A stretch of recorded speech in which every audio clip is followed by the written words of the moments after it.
औज़ुबिल्लाहिमिनश्शैतानिर्रजीम बिस्मिल्लाहिर्रहमानिर्रहीम। मैं हूं समर फ़ारूक चौधरी और आप देख रहे हैं आपका अपना यूट्यूब चैनल मैथ मास्टर। आज हम अपने अगले लेक्चर के साथ हाज़िर हैं।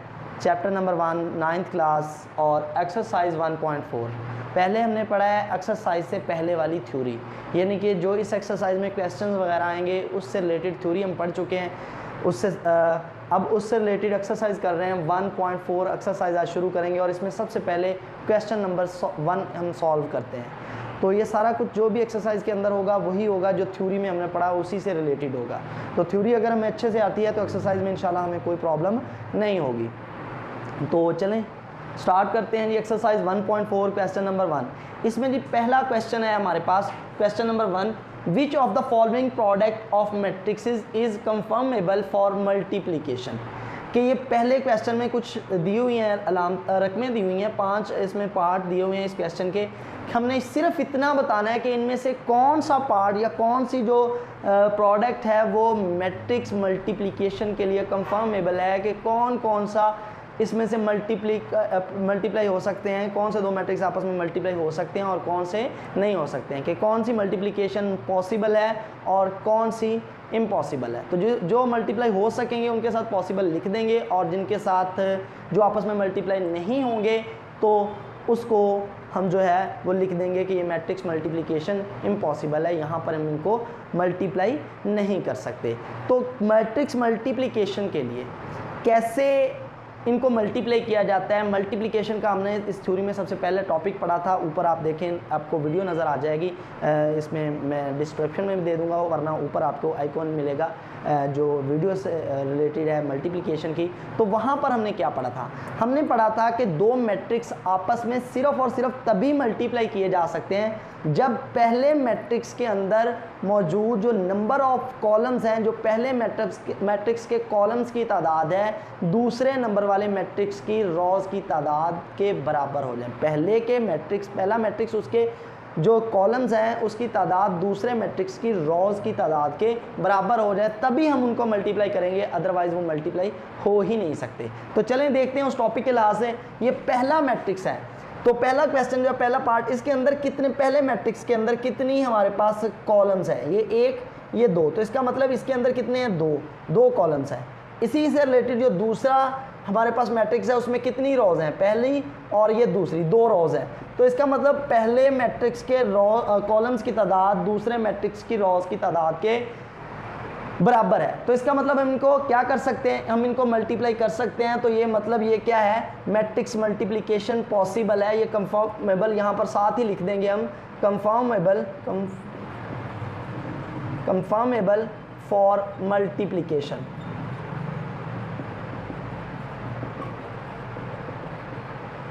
तो ये इनको मल्टीप्लाई आपस में किया जा सकता है। दूसरा पार्ट देखते हैं। इसके अंदर पहले मैट्रिक्स के अंदर देखें कितने रोज हैं, कॉलम्स हैं, 1 2 हैं। दूसरे में कितनी रोज हैं? देखें 1 और ये वाली 2। तो इसका मतलब दोनों आपस में पहले के कॉलम्स, याद रखिएगा पहले के कॉलम चेक करने हैं और दूसरे की रोज। तो पहले के कॉलम्स की तादाद दूसरे की रोज की तादाद के बराबर है, तो इसका मतलब है ये भी क्या है? ये भी कंफर्मेबल है, कंफर्मेबल फॉर मल्टीप्लिकेशन, ये आप साथ में लिख दीजिएगा।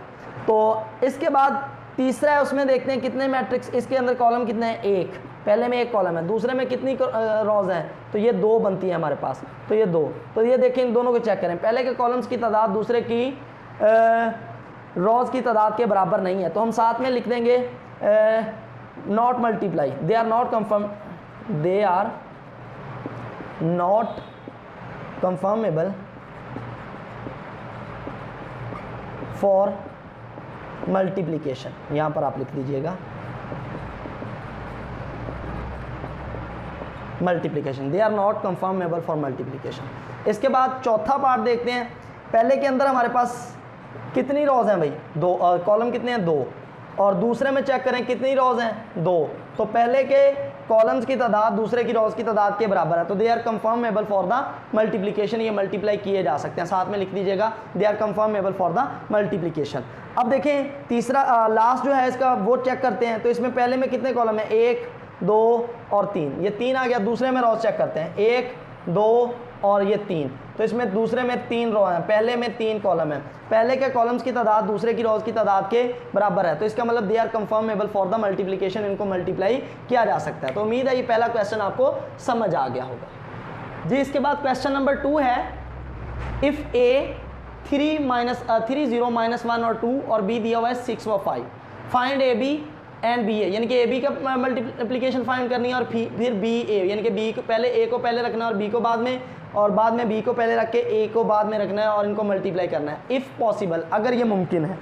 और हमें पता है कि मैट्रिक्स मल्टीप्लिकेशन कब मुमकिन होती है, जब पहले मैट्रिक्स के कॉलम्स की तादाद दूसरे मैट्रिक्स के रोज की तादाद के बराबर होगा, तो तभी हम उनको मल्टीप्लाई करेंगे, अदरवाइज वो मल्टीप्लाई नहीं हो सकते। तो सबसे पहले ए बी के लिए चेक करते हैं, ए बी को मल्टीप्लाई करते हैं भाई। तो पहले ए मैट्रिक्स है 3 0 -1 और 2, फिर बी की वैल्यू लिखते हैं 6 व 5। अब चेक करें भाई, पहला जो मैट्रिक्स है उसके अंदर कितने कॉलम्स हैं, 1 2 कॉलम्स हैं, और दूसरे में कितनी रोज हैं, 1 2, पहले में 2 कॉलम दूसरे में 2 रोज, तो इसका मतलब पहले के कॉलम्स की तादाद दूसरे की रोज की तादाद के बराबर है, तो they are conformable for the multiplication, इनको मल्टीप्लाई किया जा सकता है। तो चले मल्टीप्लाई करते हैं। अब हमें पता है कैसे मल्टीप्लाई करते हैं, हमेशा पहली रो को पहले कॉलम से मल्टीप्लाई करते हैं, यहाँ वाला कॉरस्पॉन्डिंग एंट्रीज आपस में मल्टीप्लाई होते हैं, ये 3 पहली एंट्री पहली से और दूसरी दूसरी से, 6 3 क्या आ जाएगा 18 प्लस 0 ज़रा 5 क्या आ जाएगा 0। अब देखें उसके अंदर एक ही कॉलम है, अब क्या करते हैं, दूसरी रो को पहले कॉलम से मल्टीप्लाई कर देते हैं। अब 6 1 6, लेकिन ये माइनस है तो माइनस का 6 आ जाएगा, ये 5 2 10 दोनों के साथ प्लस है तो प्लस 5 2 क्या आ जाएगा 10। अब इसको सॉल्व करके लिख देते हैं। देखें भाई यहाँ पर क्या आ गया 18 और ये क्या आ गया -6 + 10, 10 में से 6 निकालेंगे क्या बच जाएगा 4, तो ये हमारे पास इसका आंसर आ गया। तो ये पहला पार्ट हमने सॉल्व कर लिया भाई, ये पहला पार्ट था। अब दूसरा पार्ट है जी, सॉल्व करेंगे बी ए निकालें। अब पहले बी की वैल्यूज लिखते हैं, वो 6 और 5 है। अब बी पहला मैट्रिक्स बन गया है और ए दूसरा, वो कितना है 3 0, उसके बाद -1 और ये कहाँ, ये क्या आ रहा है 2 आ रहा है बेटा हमारे पास। अब देखें भाई कि अब हमने बी ए सॉल्व करना है, पी पहला मैट्रिक्स है। अब देखें पहले मैट्रिक्स के अंदर कितने कॉलम्स हैं, 1, दूसरे में कितनी रोज हैं 1 और 2, पहले में 1 कॉलम है और दूसरे में 2 रोज हैं, तो इसका मतलब पहले मैट्रिक्स के कॉलम्स की तादाद दूसरे मैट्रिक्स की रोज की तादाद के बराबर नहीं है, तो इसका मतलब they are not conformable, not able for multiplication. तो ये आप लिख लीजिएगा, they are not conformable for multiplication, या लिख दें कि इम्पॉसिबल, ये पॉसिबल नहीं है कि इनको मल्टीप्लाई किया जाए। तो उम्मीद है कि ये क्वेश्चन 2 जो है वो भी आपको अच्छे से समझ आ गया होगा जी। इसके बाद है question number 3, find the following products. इसके अंदर मुख्तलिफ पार्ट्स हैं, ये क्वेश्चन नंबर 3 है आपके पास, इसके अंदर पार्ट्स आपके पास 5 हैं। ये पहला पार्ट है हमारे पास 1 और 2, एक मैट्रिक्स दिया हुआ है 4 व 0, हमने इसकी मल्टीप्लिकेशन फाइंड करनी है। देखिए चेक करते हैं, पहले मैट्रिक्स के अंदर कितने कॉलम हैं 1 और 2, दूसरे में कितनी रोज हैं 2, तो इसका मतलब पहले मैट्रिक्स के कॉलम्स की तादाद दूसरे मैट्रिक्स की रोज की तादाद के बराबर है, तो इनको मल्टीप्लाई किया जा सकता है। अभी हम इनको मल्टीप्लाई करते हैं भाई। देखें पहली रो को पहले मैट्रिक्स से कॉलम से सॉरी मल्टीप्लाई करेंगे, 4 1 क्या बन जाएगा 4, जमा 2 को 0 से मल्टीप्लाई करेंगे 0। अब ना तो इसके अंदर कोई और रो है और ना कोई कॉलम है, तो इसका मतलब इसका यही आंसर होगा, 4 जमा 0 जवाब क्या आ गया 4 आ गया। ये हमारे पास पहला क्वेश्चन हो गया है मुकम्मल, उम्मीद है समझ आ गई होगी। दूसरा चेक करें, इसका दूसरा पार्ट है 1 व 2 और दूसरा है 5 व -4।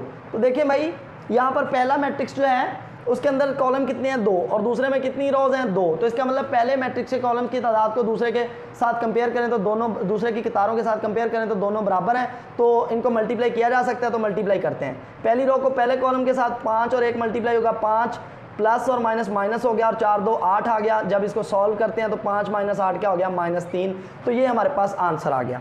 इसके बाद जी तीसरा है वो हमारे पास क्या है जी -3 और 0, और इसी तरह यहाँ पर साथ में क्या आ रहा है 4 और 0। फिर वही चीज़ सेम उन्हीं क्वेश्चंस की तरह, पहले में 2 कॉलम है और दूसरे में 2 रोज़ हैं, तो इसका मतलब पहले के कॉलम्स की तादाद दूसरे मैट्रिक्स के रोज़ की तादाद के बराबर है, तो इनको मल्टीप्लाई कर सकते हैं। तो मल्टीप्लाई करते हैं, यहाँ पर पहली रो पहले कॉलम से मल्टीप्लाई होगी 4 3 12, लेकिन किसका माइनस का, क्योंकि यहाँ पर माइनस आ रहा है, प्लस माइनस -12 हो गया, जमा 0 मल्टीप्लाई बाय 0 हो गया, तो यहाँ पर -12 जमा 0 जवाब क्या आ गया -12। तो ये 3 क्वेश्चन हो गए। इसके बाद क्वेश्चन नंबर 4 है हमारे पास, यहाँ पर देखें तो 4 क्वेश्चन नंबर है जी 6 और 0 दिया हुआ है, और उसके बाद 4 वो 0 दिया होगा। देखें पहले में कितनी कॉलम है 2 और दूसरे में कितनी रोज हैं 2, सेम पिछले 3 क्वेश्चंस की तरह है, तो इनको मल्टीप्लाई किया जा सकता है क्योंकि पहले के कॉलम्स की तादाद दूसरे की रोज की तादाद के बराबर है। तो पहली रो पहले कॉलम से मल्टीप्लाई होगी 6 4 24 जमा 0 को 0 से मल्टीप्लाई करेंगे 0, तो जवाब क्या आ गया 24 जमा 0 24। ये हमारे पास इसका आंसर आ गया। इसके बाद इसका लास्ट पार्ट है 5 नंबर। देखें तो यहाँ पर पहला कॉलम पहला मैट्रिक्स है 1 2 -3 और 0, फिर 6 वो 6 है जी, और फिर क्या आ रहा है -1। अब और दूसरा मैट्रिक्स है हमारे पास 4 5 फिर 0 और -4।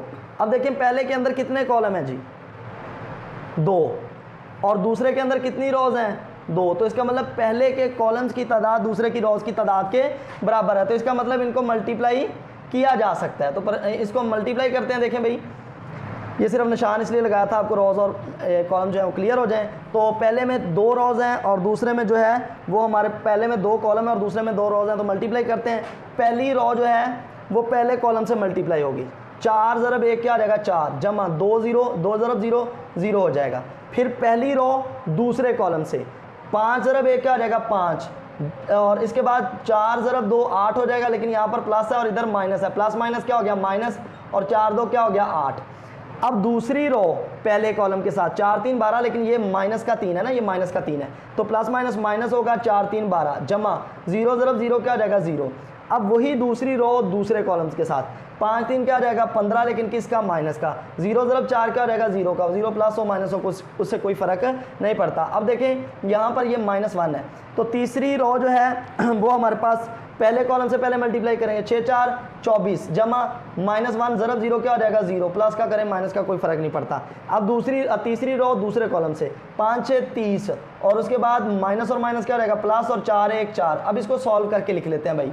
देखिए सॉल्व करके लिखें 4 जमा 0 4, 5 -8 क्या हो जाएगा -3, -12 जमा 0 -12, -15 जमा 0 -15, 24 जमा 0 24 और 30 जमा 4 34। तो ये हमारे पास इसका आंसर आ गया। तो ये क्वेश्चन नंबर 3 जो था मल्टीप्लिकेशन का वो भी कंप्लीट हो गया है। तो उम्मीद है आपको समझ आ गई होगी। फिर भी अगर कोई क्वेश्चन हो तो ऊपर मेरा जीमेल एड्रेस जो है वो शो हो रहा है, तो जो मेरा जीमेल एड्रेस है उस पर मुझे मेल करें या फिर नीचे कमेंट करें, मैं आपको आंसर दूंगा। इसका कोई जो है इससे रिलेटेड कोई और कोई किसी टॉपिक पर कोई वीडियो चाहिए हो तो उससे रिलेटेड भी वीडियो बना लेंगे। तो उम्मीद है आपको समझ आ गई होगी। तो इसके बाद अगर आपको ये टॉपिक समझ आ रहा है तो आप बेल आइकन को प्रेस कर दें और सब्सक्राइब कर दें, ताकि आपको आने वाले जो वीडियोज़ हैं उसके नोटिफिकेशन मिलते जाएं, और वीडियो को लाइक ज़रूर कीजिएगा और इजाज़त दीजिएगा।